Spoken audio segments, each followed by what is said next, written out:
We are very lucky to have a distinguished speaker for our session today. She is from the University of Asia and the Pacific School of Education and Human Development. Ladies and gentlemen, I am very happy and proud to present to you our speaker today, Miss Melissa Antoinette Garcia. Hi, good afternoon, everybody. Thank you, Sir Man, for your kind words. All right, so hold on. Let me just share my screen. Let me pull it up. There. Do you see my screen now? Yes. Okay. So, good afternoon, everybody. So, I'm Melissa Antoinette C. Garcia. So, my students, both in the preschool and in the university, they call me Teacher Mel. So, you may call me that as well. And I spend my day with curious children in the morning and then with future teachers in the afternoon, which means I'm rarely without a story, a question, or a random object inside my pocket. So, like what Sir Man said a while ago, so I teach early childhood education at the University of Asia and the Pacific. And then I also serve as the school director of our laboratory preschool. So I've been teaching in preschool for running 10 years already. So so I help teachers teach and children wonder, and I still think I learn the most from my 5-year-olds, right? So I'm really delighted to be here today to share ideas with fellow educators. So if you see me checking the time, so it's not because I'm rushing off to another meeting. It's just that it's a preschool habit, right, of making sure that we end circle time before snack time. So let's begin. So, our session for today is entitled From Tantrums to Trust, Helping Kids Understand and Manage Big Feelings. Okay, so let me feel out the Zoom room first. So, kindly press the heart reaction button if you are a teacher. Okay. Okay. All right. Now, can you press the clap emoji if you're a parent already? I think most of us are teachers, right? If not all of us are teachers. Any parents here? I see one. Okay. And a surprised emoji for others. So not a teacher, not a parent. Anyone? Okay. All right. Great. I think so. We'll really be focusing on us teachers, right? So, are we all teachers of early childhood education? Can you press the thumb up emoji if you are an ECE teacher? Mm-hmm. Right. Okay. Great. Thank you for your answer. So, before we dive into the nitty gritty of our topic today, let me check in on everyone first. So, how are you feeling on a rainy hump day? And apparently, our first day of school for the week, right? After that wild wind and rains these past few days. So, using the chat box, please um please send me a clapping emoji if you're happy or energized, a thumb up if you're calm or content, uh, a smiling and crying face if you're overwhelmed, a sad face if you're sad or disappointed, confused or others. Let me see. Calm and content. I see. Thank you for your answers. Anyone else? Happy? Sir Man is happy. All right.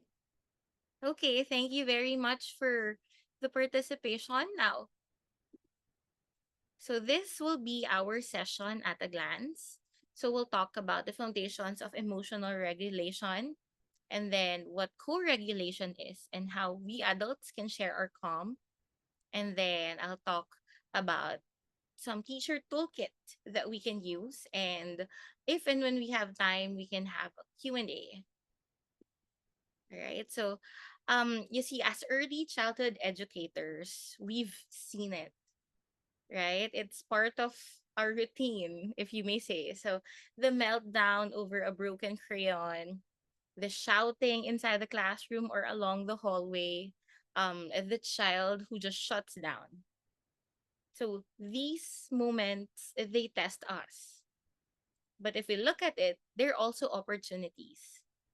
So today, I want you to think about, what if we approach this session and think about, what if we looked at these behaviors not as disruptions, but as communications from our little ones, right? So today is about shifting from reacting to behavior to actually supporting emotion. So we're going to walk through some practical tools to help our students recognize, name, and regulate their feelings, and help us adults stay calm along the way, right? So, just like what L.R. Nost said, when little people are overwhelmed by big emotions, it's our job to share our calm.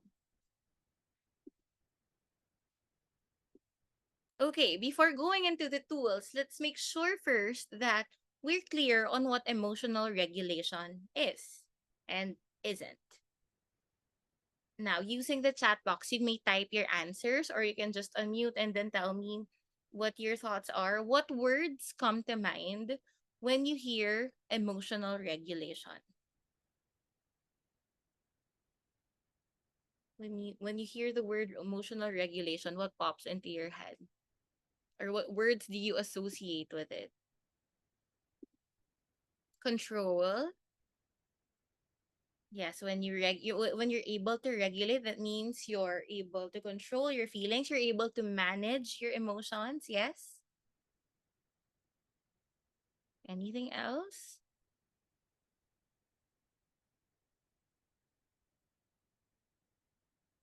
Other words that you associate with emotional regulation?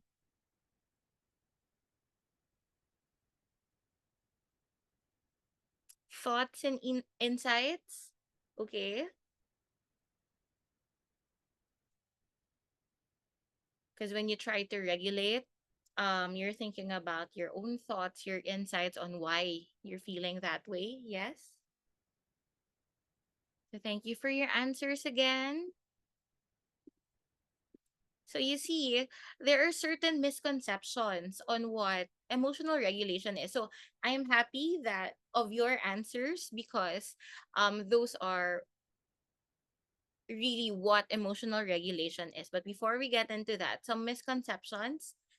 So you see, emotional regulation is not about being calm all the time, right? It's also not about shutting down strong emotions.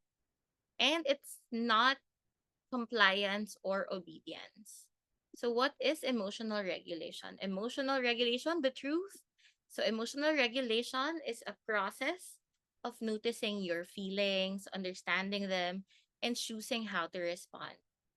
And for the little ones, especially the very young ones, you see, it's often not a solo journey. So, emotional regulation is actually a guided skill, right? So, think about when you've been stressed, for instance. So if somebody calmly says, "You're okay, I'm here," right? So when a friend approaches us, so it helps your brain downshift. And really, that's what our children need to. Something also to think about. So going scientific, regulation is tied to the prefrontal cortex of the brain, which isn't fully developed yet until our mid 20s. So you see, we cannot expect it from children who are fours, who are fives, right? So that's why the little ones, they need external scaffolding. So if regulation isn't automatic, who helps the child regulate then? So that's where we teachers, the significant adults in the life of the child, come in, right? So co-regulation is supporting a child through connection until they can manage their own emotional state, right? So um if you think about it, co-regulation is like a secret sauce for emotional development. So children don't just learn it from being told what to do, right? So they learn it by feeling what it's like to be regulated by someone else when they're scaffolded, when they're helped, right? So regulated adults, um, that means, oh, that translates to regulated kids. So, why it works? So when a child is upset, for instance, um, your calm tone, your voice, your body language, that helps them regulate themselves also. So, what are ways on how we can do this? What it may look like inside your classroom? So, first, lower your body and your voice. So, this is something that's usually overlooked by educators, by teachers, that when they talk to children, they talk with their full body, with their standing posture, right? And there's already that power struggle between the teacher and the student, given their roles, right? But when you lower your body to their level, so that means meeting them where they are. So meeting the child physically, lowering yourself to the child's eye level. And we also need to speak softly and slowly. So remember that our tone matters more than our words, right? Those are really important, your tone and the words that you're using. And then match and guide breathing. So, right, this is one of the most used strategies by teachers. So, start by matching their breathing rate and then slowly begin to model slower breaths and invite them to follow. Right? So, usually what I use inside the classroom is smell the flower and blow the candle. Right? So, smelling the flower, inhale, and blow the candle, exhale. Right? And then use grounding phrases. We have to acknowledge what they are feeling. So I see you're really upset. I'm here with you. Can we talk about what you're feeling? Why do you feel this way? So you're safe. I'll stay with you until you feel better. What else? Acknowledging that they may be having a hard time and pointing out that it's the feeling. It's not them being bad children when they feel something that's bad. Okay. And then what else? Offer comfort, not correction at first, right? So when they have this big feeling, for instance, so while we want to help them redirect, make them feel it first, right? It's not like we are downplaying what they're feeling. It's not like we're invalidating their feeling. So let them feel it out first. So avoid logic or discipline in the moment of distress. What else? Also, offering choices of coping tools. Do you want to sit down on the rug, or you want to hold a fidget, for instance? You want to spend time alone first, or you want teacher to be with you, right? So make them feel that comfort. And then use predictable routines for regulation. So we'll talk deeper into this later, but you see, some children regulate best through rituals or the routines, right? A specific calming song, breathing patterns, a movement that they do with a trusted adult. And The last one is respect the space. So I was talking about this a while ago. So when you co-regulate, it doesn't always mean physical closeness. So you see, some kids, some children, they need space, but still want to know that you're nearby and you're emotionally available. So what I always tell my students is, I'll be right over here when you're ready. So we don't force them also to oh, can you tell me about what you're feeling already right away? So give them that safe space. So for example, let's think about some examples inside the classroom. So first, for um this usually happens, right? The child throws crayons around and yells. So what would some teachers say? Stop that right now. So what do you think could you say instead of saying stop that right now? Keeping in mind what it may look like to co-regulate with the students.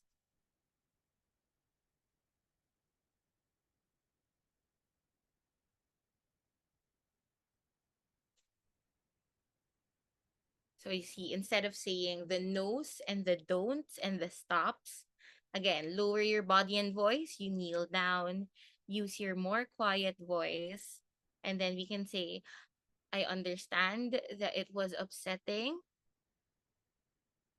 And then let's take some time. Let's take some breaths. I'm here. Okay. All right. The catalyst office here is saying maybe use the word timeout. We'll get to the word timeout later. So you see, I understand that timeout is has been a widely used strategy in help, quote unquote, helping children regulate, right? So we'll get to that later. Anything more? How else can you help the child regulate in that scenario?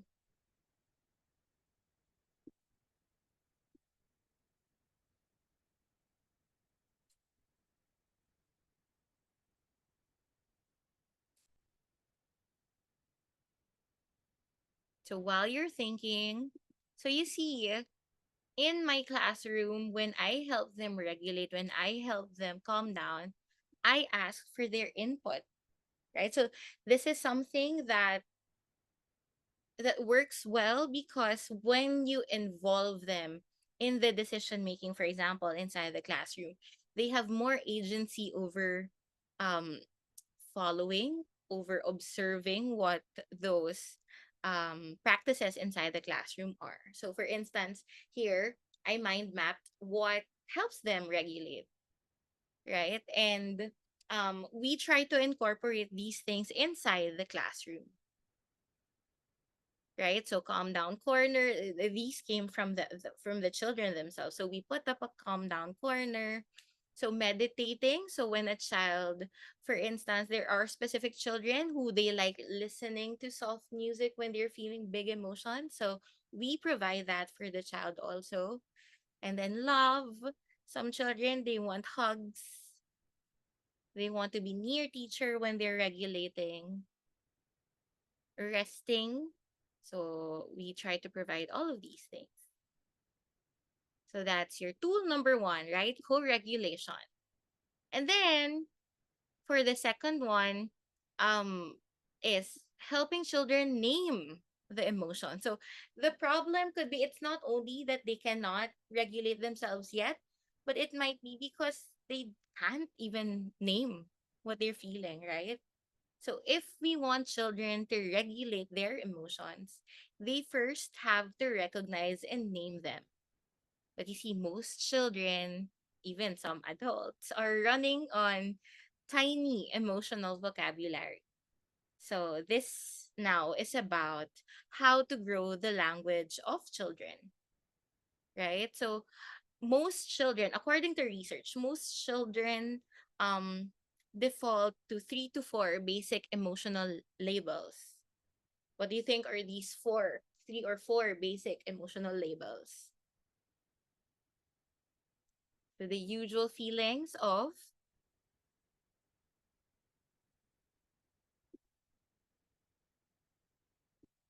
Anyone? What are the four basic feelings that you think children usually refer to and categorize all other emotions under?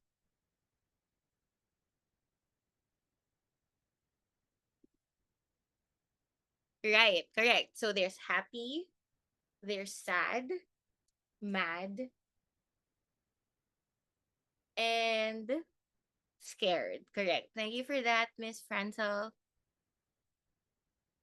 So, but what about, for example, if they're overwhelmed, if they're disappointed, if they're lonely, if they're frustrated, if they're anxious, right? So that's why um Kont Bayer said emotional literacy is the foundation of emotional regulation, right? You can't process or express what you don't have words for. So some even say name it to tame it, right? So relating it to science again, when we label our emotions, so it activates our prefrontal cortex, so that's thinking and reasoning, right? And it reduces activity in the amygdala, so that's the emotions, the threat response center. So research has found that affect labeling, so the emotional labeling, reduces distress and leads to greater emotional control, even in young children.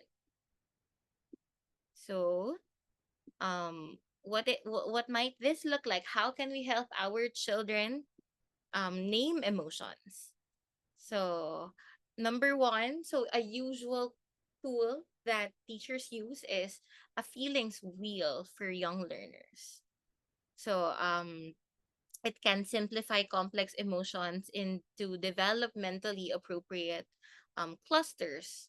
So, for example, happy, excited, proud, loved, and then sad, lonely, disappointed, hurt, another cluster, and then angry, frustrated, grumpy is another, and calm, peaceful, relaxed, focused. So that could be another cluster.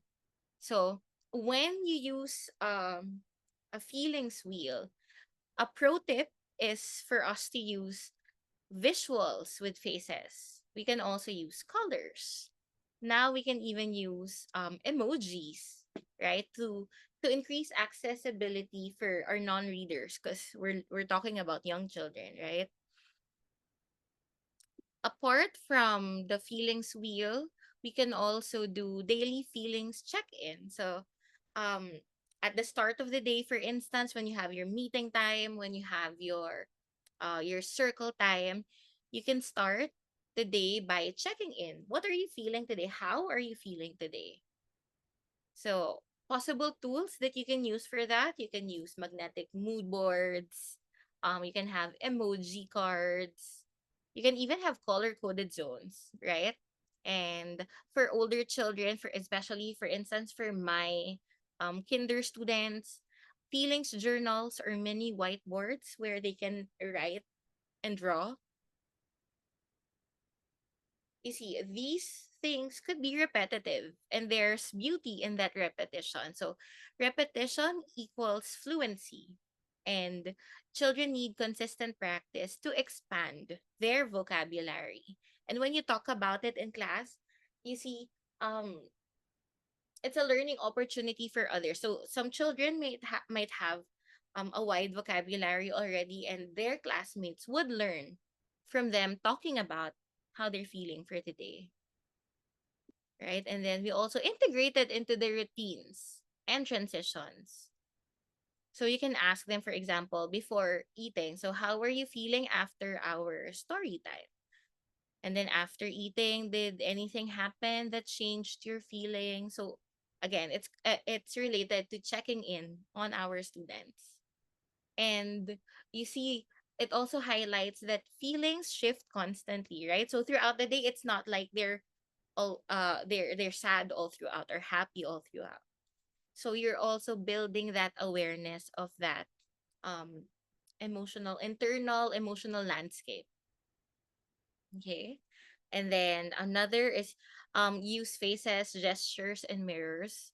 So I love doing that. For instance, I love doing gestures and facial expressions when, for example, I'm reading a storybook. So show me a face that looks frustrated. Can you show me your frustrated face? So how do you look like, or what does your body look like when you feel proud?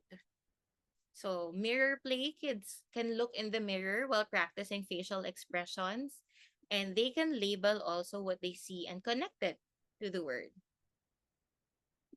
And then art and writing integration, um, draw what different emotions look like, what color they associate with certain feelings.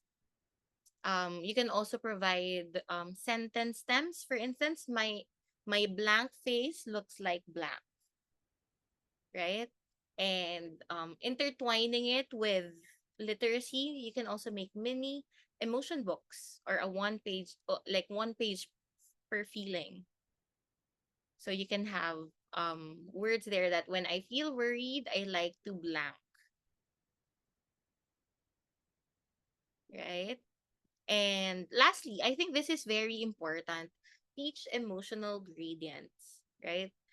Children go from 0 to 100, right? So that's their meltdown because they don't know the degrees of emotions as well. For example, instead of just mad, we can introduce bothered, annoyed, frustrated, furious. So, whenever I would do that with my students, so there's corresponding colors, the color gradients, and I can also use like a thermometer, right? Or sometimes I use a weather metaphor. So, do you feel stormy? Do you feel breezy? Okay.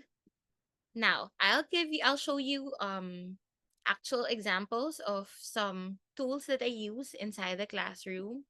So first, I use this during the pandemic. So um we I gave them physical circle time boards that they can use every day while we're meeting synchronously. So part of that is how they are feeling. And then during circle time or meeting time, we talk about it, right? So they label how they're feeling and then we identify why they're feeling that way. So regular everyday check-ins. And then this is another one. So this is an activity book that this is a teacher made activity book that we made, and um we sent it to our students, and it's part of their asynchronous task that they're working with their parents. So this is also extending to parents for them to understand their children. So again, labeling the feelings and identifying why they're feeling that way. So another one, so this is one of my favorites. So using found materials inside the classroom, and then it's part of their settling in routine. So their work time inside the classroom. So they can just go to the center and then answer the question, how are they feeling that day? Right? Using different found materials. And you see, if we look closely here, I provide them with provocation as well. So there are different um, cards that show different emotions. So sometimes they would tell me, teacher, what is this? Like they just look at the picture and then I'll ask them, what do you think is this person feeling? So that's already a dialogue in terms of emotions. Right? So this boy you see, he's really sad that day. So that's what he made. See. So again, integrating art into understanding their emotions. So a while ago we were talking about mirror play, right? So we provide mirrors inside the classroom so that they can see themselves feeling certain emotions. And here also, so art integration, so what they're feeling for the day. So here, if we look closer, so they identify the feeling and then they tell us also why they're feeling that way, right? So it's part now of our um, gallery inside the classroom. So similarly, during the we also did this during the pandemic. We sent different colored paper, and then every day they would record how they're feeling, what they're feeling, and then at the end of the day, we'll chart the emotions that they felt throughout the week. So again, boosting their vocabulary of emotions. Now, related to that is our tool number three, which is teach emotions through literature. Sorry. So there. So, you see, sometimes the best way to teach feelings isn't actually through a lesson. While we can integrate it also, sometimes it's best when they can see it visually. So it could be through a story. So when we read with kids, we offer them a mirror to see themselves and a window into the feelings of others, right? So, for example, let me just get my one of my favorite books. So this is The Color Monster. Are you familiar with The Color Monster? So this is not just a book. So it's a feelings teacher, right? So um you see, children's literature is a natural emotional learning tool because number one, kids can explore emotions like fear, anger, jealousy without being personally vulnerable, right? They're not talking about their own worry. They're talking about, for example, Ruby's worry, right? So the distance allows for a safe emotional exploration and open discussion. And then you'll see that they will naturally gravitate towards um, connecting the emotions to their real life experiences, right? It helps children see emotions on someone else's face, like we were saying. So facial expressions and illustrations, they provide cues for emotional literacy. And the story could also model tone, posture, and other nonverbal communication, right? And stories build vocabulary and context. So children learn new feeling words with meaning with story-based memory, and which then would improve their long-term recall. So, for example, when you're reading and then you say, "So this character is disappointed," right? What does that look like on her face? Why do you think is she feeling that way? So, some examples of books, for instance, so this. So, Color Monster talks about mixed emotions. And then you can ask them, what color are you today? What's the color of your monster today? Right? So, Ruby's worry, for instance, is all about anxiety. Or what does your worry feel like today? So, there are books that target specific feelings. So that's, for example, this one. And what else? Frustration is like this. So the thing Luke couldn't do. So this is talking about a child being frustrated of something that she couldn't do while all the rest she could do so well, right?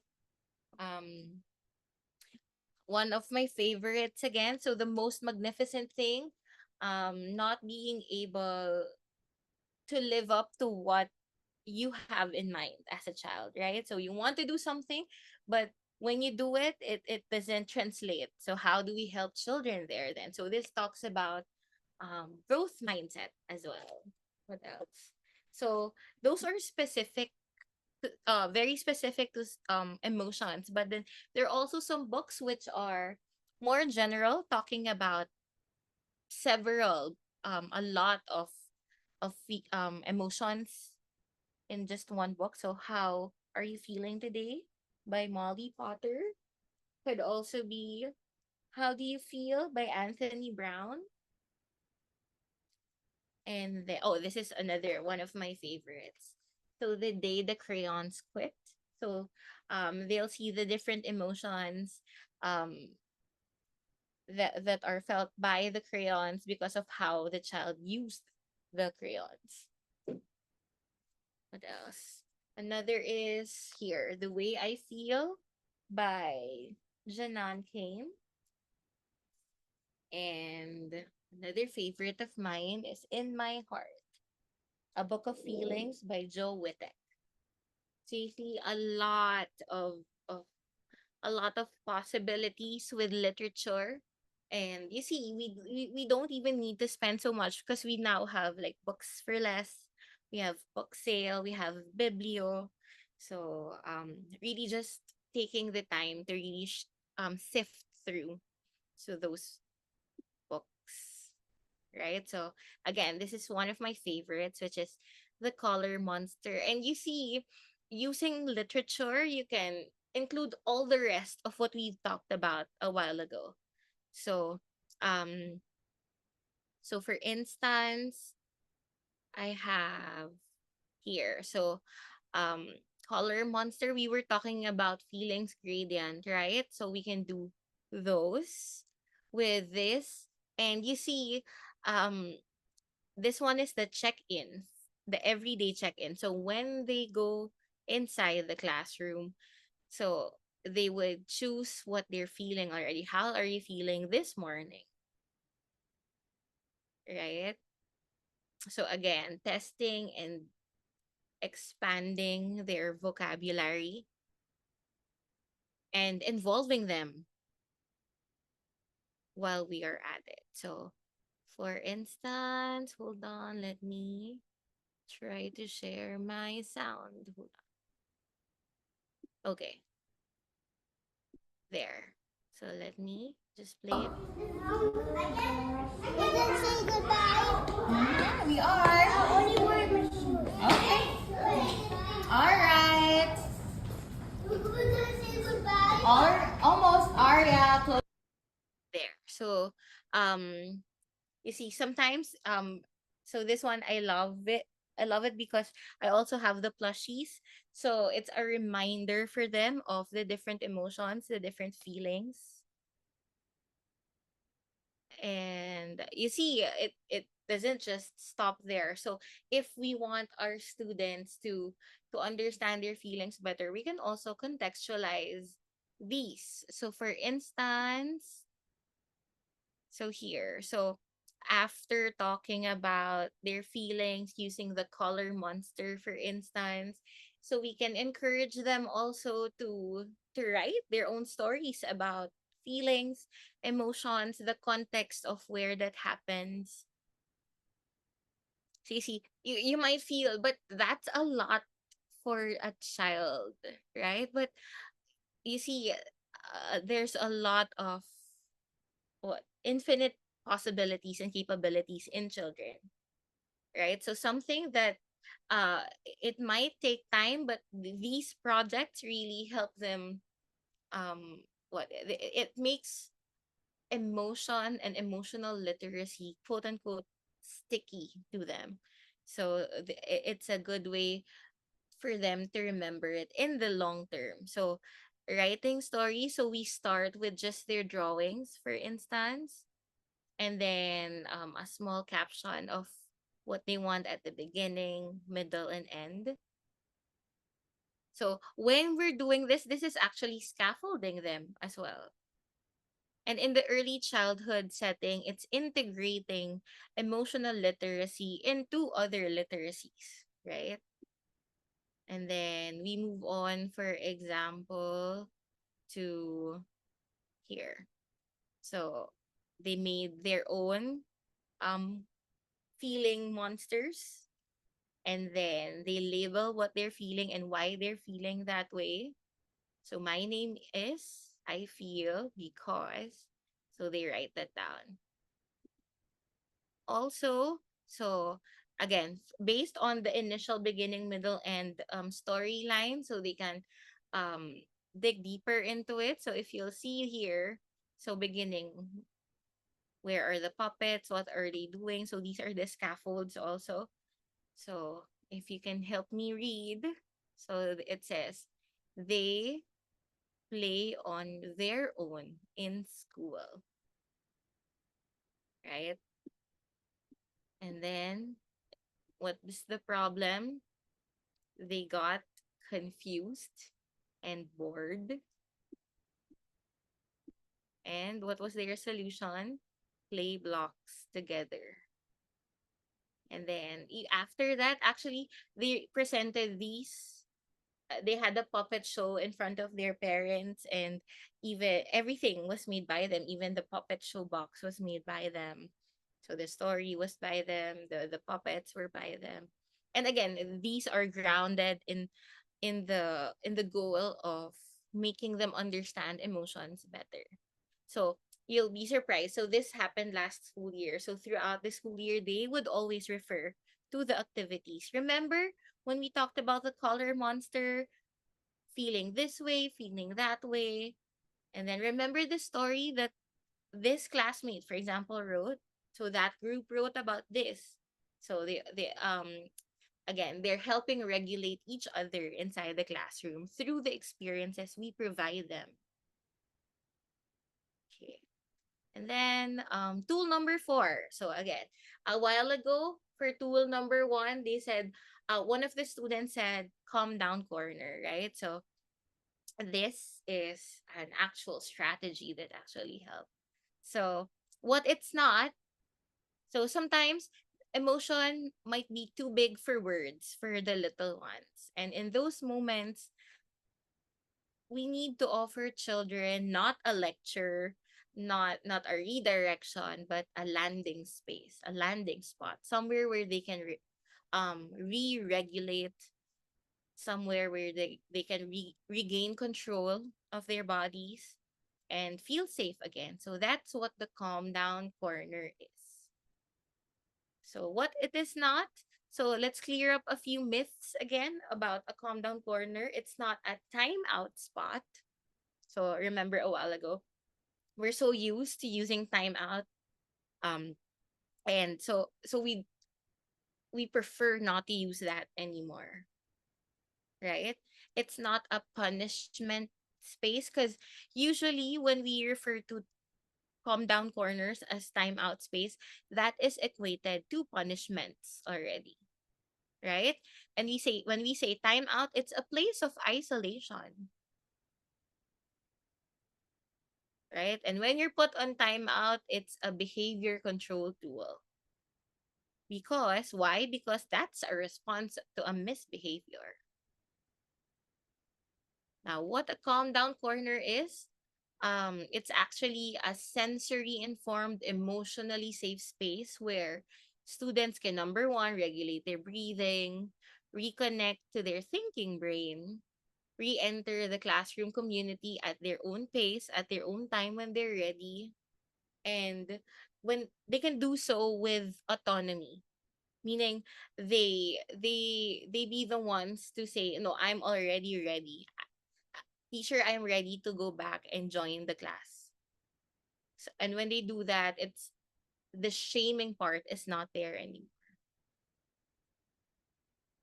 So we have to remember the calm down corner is a choice, so it's not a consequence. So what we do is we introduce it at the start of the school year, and we say that, oh, if you're feeling sad, if you feel that you have a lot of energy, if you feel that you're like a volcano that's ready to explode, and then we can go to the calm down corner. You can go to the calm down corner at any point during the class, right? And if and when I am available, I sit down with the child. So that's when we try to process things together. So what happened? What are you feeling? What can we do moving forward? So that's the kind of questioning that's restorative, right? And um so that's how the calm down corner works. It's not there to shame children. It's not there, again, it's not there for time out. Yeah. So for example, um a 5-year-old becomes overstimulated after recess and starts yelling at classmates, right?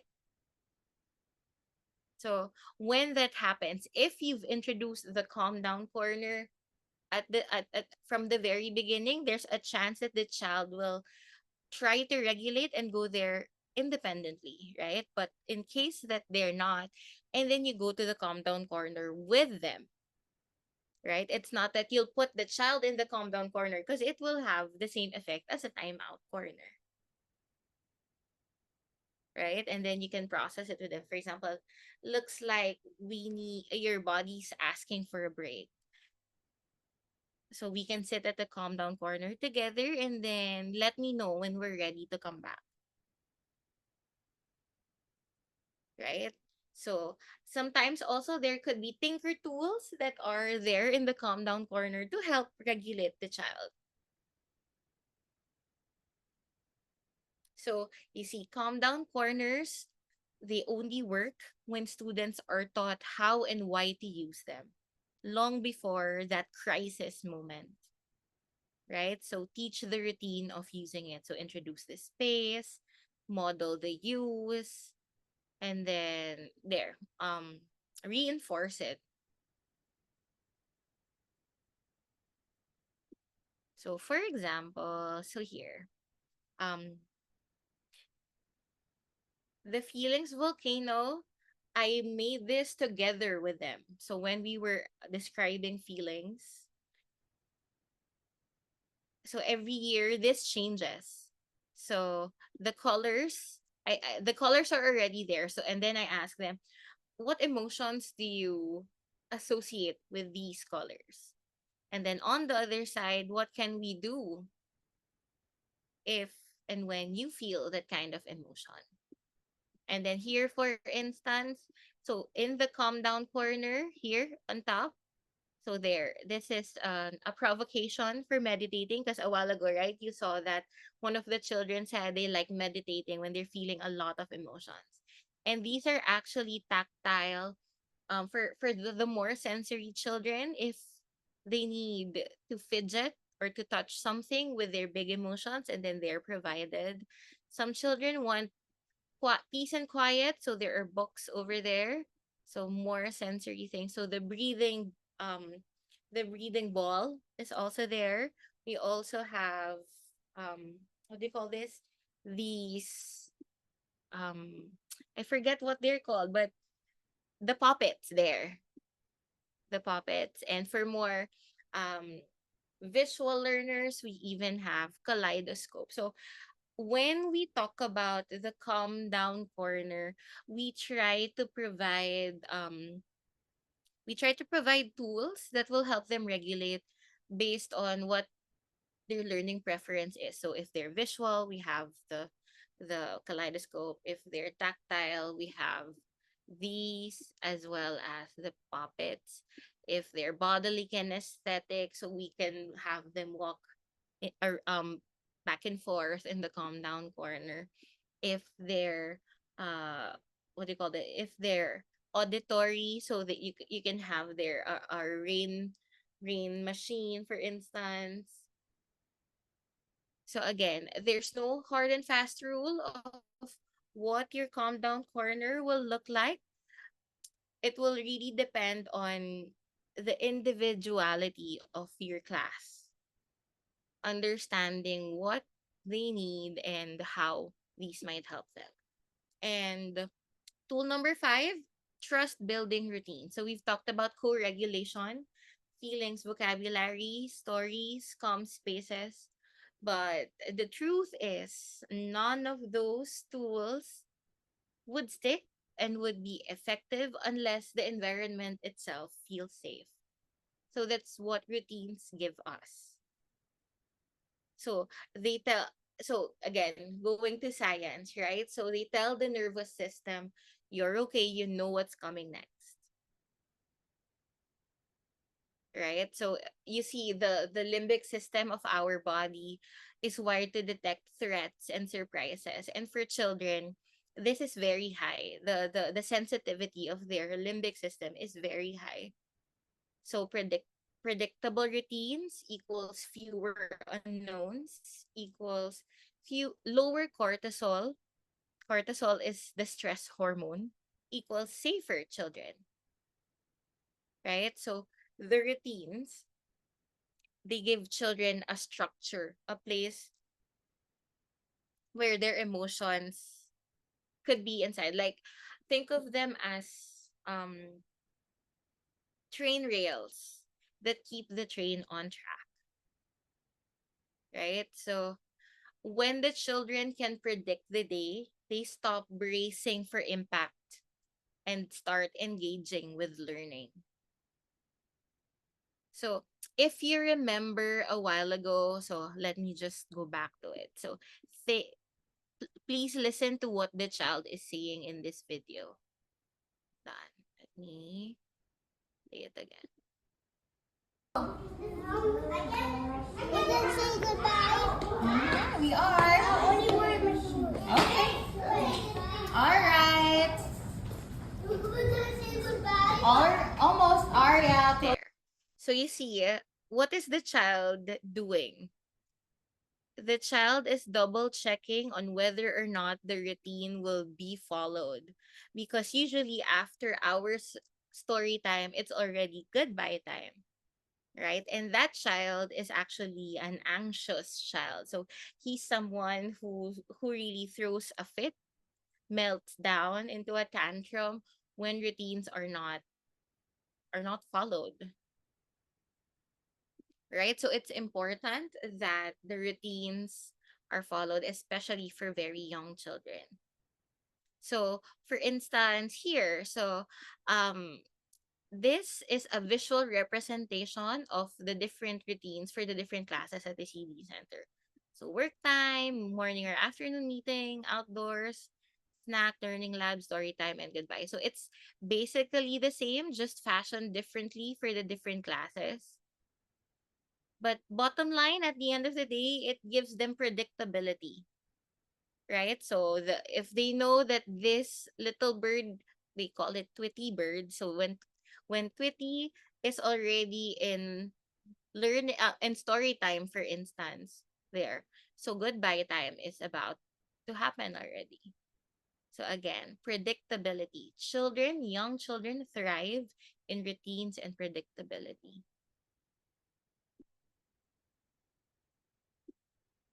So trust routines.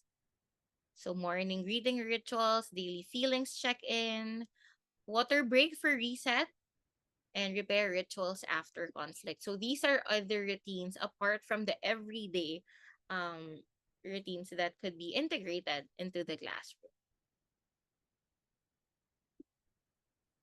And this is something that I want to highlight. Micro routines equals macro connection. The routines don't need to be big. It's those tiny, repeated, emotionally safe rituals that shape how the child sees themselves in your classroom, right? Calling them by their names, that means I am seen. Checking in on their feelings, they feel I am heard. Repair conversations when something wrong happens, and then you go through it and resolve it with them. I am still worthy. Kindness boards, I belong here. So for example, this book, the I'm not there. Have you filled my bucket today? So this is a story that I use whenever we start the school year when we talk about kindness. Are you a bucket filler or a bucket dipper? Do you want to be a bucket filler or a bucket dipper, right? And going back, so the micro routines, predictable transitions, and then I can trust this space, right? So again, and you see, inside your classroom, you don't need to do it all at once, right?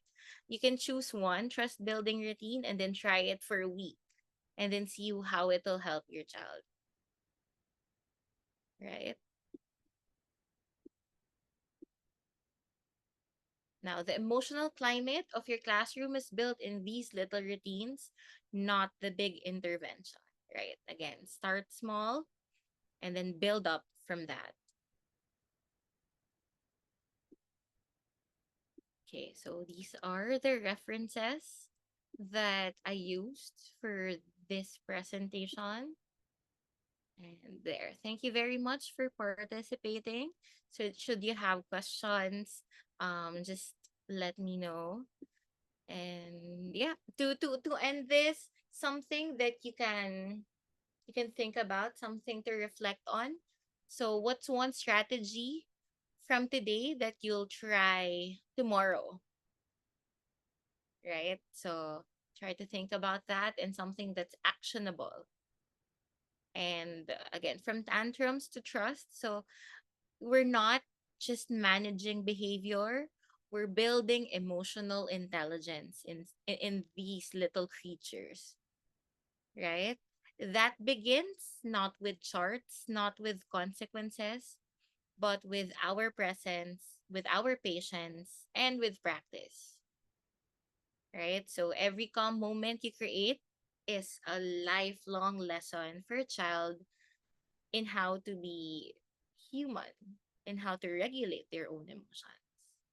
So thank you very much for your attention. Let me know if you have Okay. questions. Thank you, Miss Mel, for Thank that you, ma'am. presentation. I have just posted on the in the chat box the link to claim the certificate, and some of you might want to scan the QR code, fill up the form, and you should be able to receive your certificate in your inbox after a while. And for inquiries or concerns regarding recordings or the certificates, just send an email to activities.catalyst@gmail.com. Once again, Miss Mel, thank you so much. We're going to see Ms. Garcia again in one of our future sessions. So we hope to see you all in our other future sessions. Thank you so much for joining us today. With that, we end our September 24th session. We're going to close the Zoom room in 4, 3. Bye, everyone. Thank you so much.